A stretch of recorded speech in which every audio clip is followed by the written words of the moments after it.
Dan, FP2 done here at Oulton Park. It's a little bit cooler than it was for the first session. Have you found your qualifying setup? I feel like we have, yeah. I mean, we've kind of come out of the truck. I don't think we've made a change yet, actually, which is good. I mean, that's you kind of want days like that.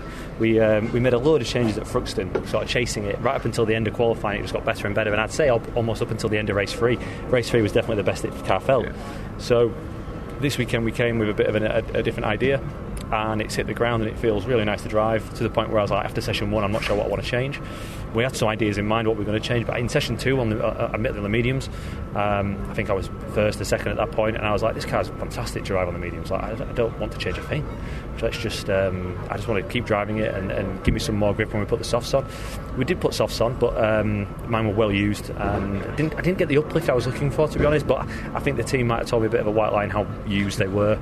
Obviously mine were significantly past sort of race distance, so maybe there wasn't going to be that massive uplift in grip, so I've just got to trust that the car's right, and when we bolt on fresh sticky softs, she's going to be fast.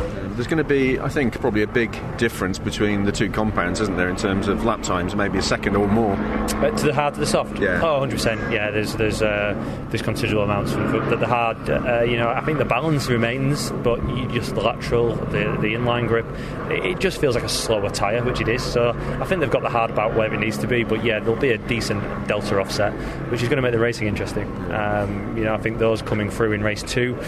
I'm intrigued to see what happens. I hope, because I think, looking down the grid, I feel like a lot of the bits that I've been around, I think there's been some pretty good driving.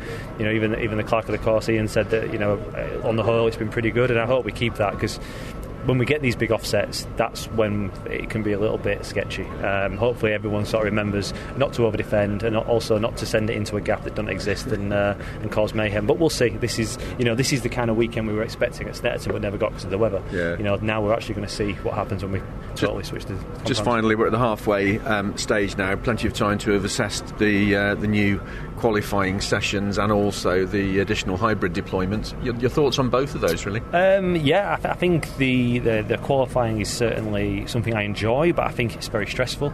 No longer do you have to do one lap in a session. You could fluke one.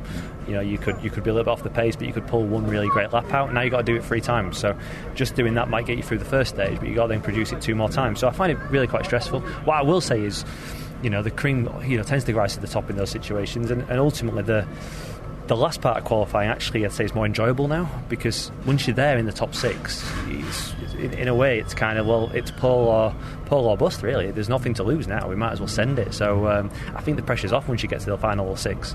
As for the hybrid, yeah, I think it's doing its job. I don't know if it's as effective as they'll want it to be, but I think that comes down to not so much the hybrid, but I think how it's used and maybe how many laps were allowed. I think we could tweak that slightly to make. I think maybe the top 10's wrong. I think maybe we need to only go down to sort of 5th or 6th. Let people a bit closer have a bit more hybrid, and I think you'll see a bit more overtaking at the front.